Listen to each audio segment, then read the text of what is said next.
Asante sana, please be seated.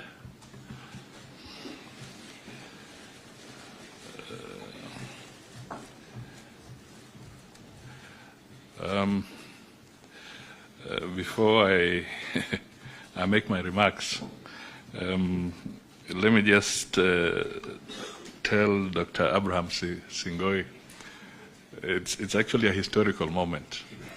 And I want to assure you, my colleagues here, that I'm acting in all those portfolios. But I have no acting allowance. So we are implementing the austerity measures, so hakuna kitu. Sometimes we call them what? Sasa ni balozi wa nchi kavu. What was that phrase? All right.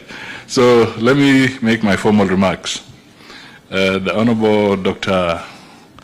Singoi, State Department for Foreign Affairs, PS Roslyn Jogu, PS State Department for Diaspora Affairs, my colleague there, Monica Juma, our National Security Advisor, all PSS present, retired ambassadors, Director Generals, heads of directorates, experts and scholars, distinguished guests, ladies and gentlemen. Good morning. I am pleased to join you all in this colloquium that gives us an opportunity to reflect on Kenya's foreign policy. I thank all of you for accepting our invitation. Indeed, I congratulate you for being part of a critical team identified to contribute to such a noble national process of reviewing the foreign policy of the Republic of Kenya. Indeed, yours is a patriotic service. As we embark on this critical review of our foreign policy, it is important to recognize the significance of your role in this process. Yours is a patriotic service.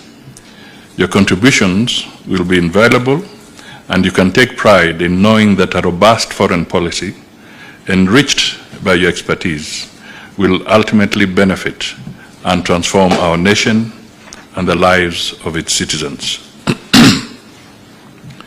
We are taking major steps to develop an all-inclusive foreign policy in terms of scope and stakeholder engagement to advance the national interests of our Republic. And none understands this better than the ladies and gentlemen in this room. And that is the reason you have been identified for the colloquium.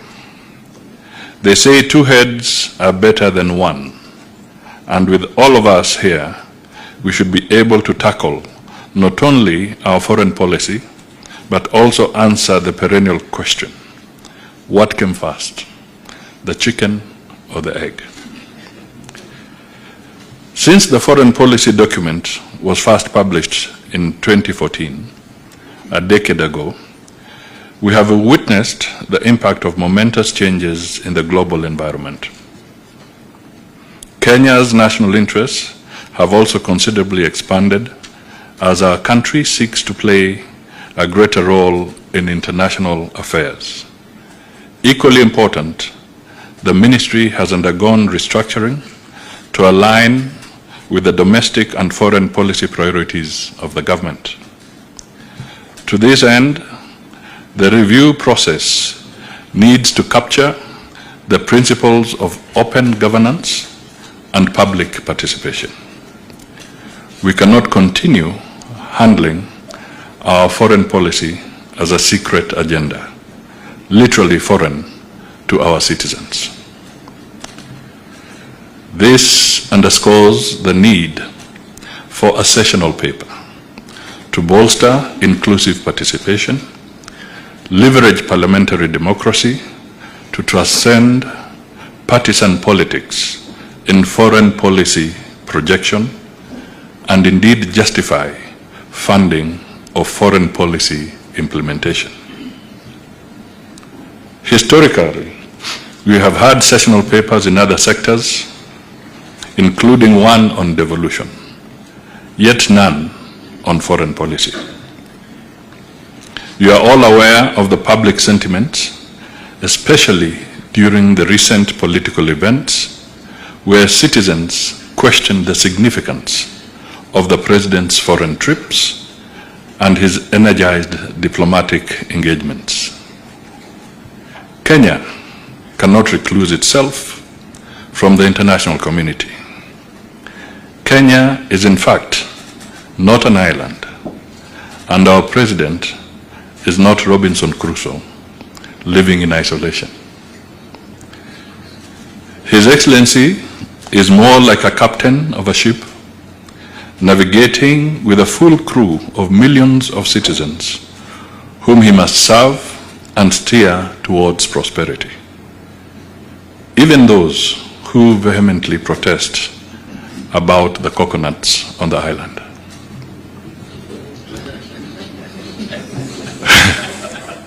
Nonetheless, this points to a decades-long missing link between our foreign policy objectives and their appreciation by the domestic population. These are some of the issues the review process is expected to address. Ladies and gentlemen, Kenya's diplomatic history reveals Kenya's crucial roles in promoting regional integration through the East African Community, IGAD, and COMESA, as well as championing continental issues through the African Union and the African Continental Free Trade Area. There is need for Kenya to strengthen its regional support networks. Nairobi hosts the headquarters of two global United Nations offices, UNEP and UN Habitat, and the UN headquarters in Africa, UNON, together with over 80 agencies and international organizations. Still, the foreign policy conundrum of our time is that Kenya has to navigate a fluid international environment that is experiencing growing multipolarity and diminishing multilateralism. It will be essential for participants in this colloquium to interrogate how Kenya should strategize and position itself in an international arena that is increasingly experiencing geopolitical disruptions due to the evident shift to multipolarity. In this regard, I am optimistic about the sessions on the evolution of Kenya's foreign policy, and in particular the one on the geopolitical context. It will, for instance, be interesting to get insights on the implications of ongoing geopolitical realignments on governance and politics in Africa, and indeed Kenya. Today, the peace and security pillar remains as significant in our foreign policy as it was decades ago. This is more so given that the nature of peace and security challenges continue to evolve. Global crises such as the Russia-Ukraine war, COVID-19, the Gaza war, and the Red Sea crisis swiftly impact on our peace and security. Therefore, it shall be very important to identify national, regional, and global peace and security priorities of our foreign policy. We appreciate to national development through remittances and direct investments. Yesterday evening, in the company of the PS Njogu, I bade farewell to a group of 30 teachers heading to the USA to take up paying jobs. The PS of the State Department of Diaspora pointed out that over the last year, the diaspora remittances reached Kenya shillings 671 billion. Just imagine that. Here, I thank the State Department for Diaspora for the great progress in reviewing the diaspora policy to make it relevant to the legal and socioeconomic dynamics that our citizens abroad face today. For example, it will be necessary to put our expert thoughts on strategies and mechanisms for responding to Kenyans in distress abroad. Today, economic and commercial diplomacy ranks high in Kenya's foreign policy priorities. This pillar is apparently a common thread running through all the foreign policy pillars. Kenya will need to enhance strategies in advocating for reforms of the international economic and commercial architecture. For example, transnational corporations and other international actors are influencing global policies through lobbying for conditions that favor their operations. This threatens the survival of our infant domestic industries. Additionally, we need to assess the economic and even geopolitical implications of groupings and forums such as the G7, G20, and BRICS, and many others. Global discourses on environmental degradation, climate action, and financing have taken center stage in international relations. The need for transition from fossil fuels, demands for critical minerals for electric vehicle batteries, and carbon credits present opportunities for Kenya. There's also the complex nexus between climate change and security. The internet and artificial intelligence are creating jobs and powerful interactive platforms shaping public opinions and tastes. However, we must deal with cybercrime, misinformation, and disinformation, and breaches of private data that are reversing these gains. I'm sure you have all experienced this in the last few days. Ladies and gentlemen, many countries in Africa, including Kenya, are experiencing a youth bulge, whereas the aging population is the growing norm in the global north. Deployment of soft power, including cultural diplomacy, educational exchanges, and international media, is not only shaping public opinion, but also building and maintaining global influence. Elsewhere, the contemporary multi-power world order has opened space for emerging powers like Brazil, Russia, India, China, and South Africa, that is BRICS, to assert their influence on world affairs. These global trends are redefining our foreign policy. It is imperative that we continuously evaluate and adapt our foreign policy to ensure that it remains relevant and effective in promoting our national interests and values. The 2024 foreign policy document must be realigned to take into account these emerging trends and focus on how it can promote and safeguard our national interests. In March this year, when I delivered my remarks on Kenya's grand strategy in a changing world, I pointed out that today Kenya has evolved from perceived limited geopolitical roles to regional and global prominence. Kenya's geopolitical ascent under President Ruto's leadership has made our country the strongest link in the chain of regional and continental unity. The position of our country is not fringe.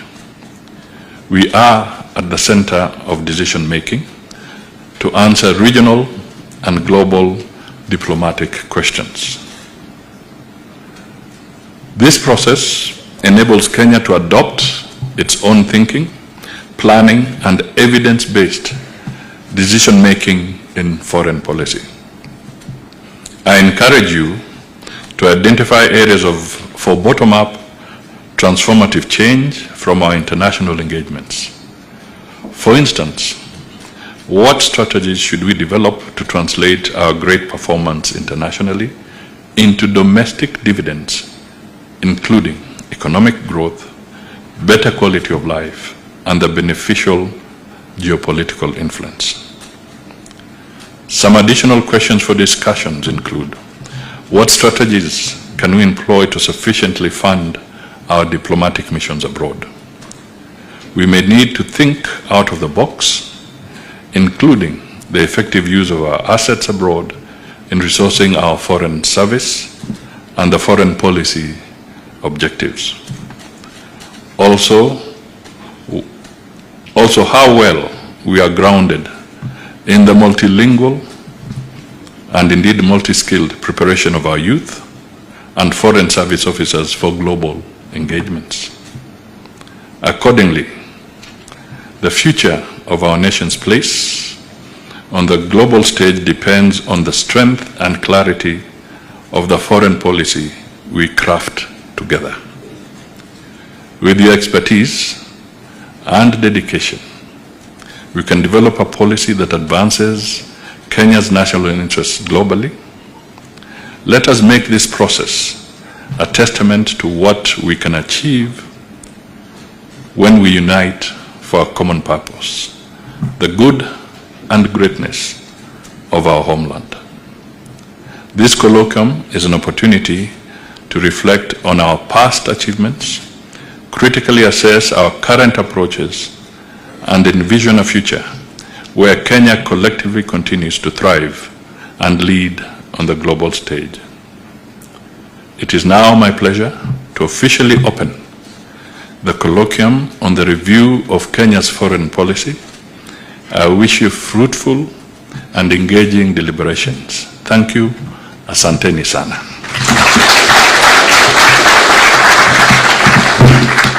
And I can see there's the table of the veterans here. And others are in other places. Thank you for all being part of this. And we look forward to drawing from your wisdom and experience. Asanteni sana. Thank you.